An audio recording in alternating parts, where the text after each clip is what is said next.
nhưng khơi khá nó từng táo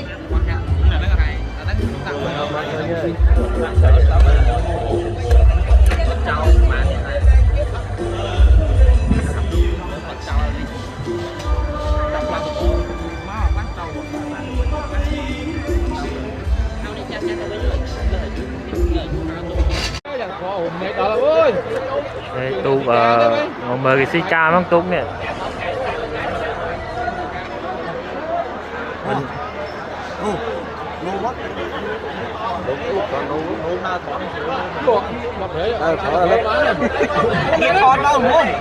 nố này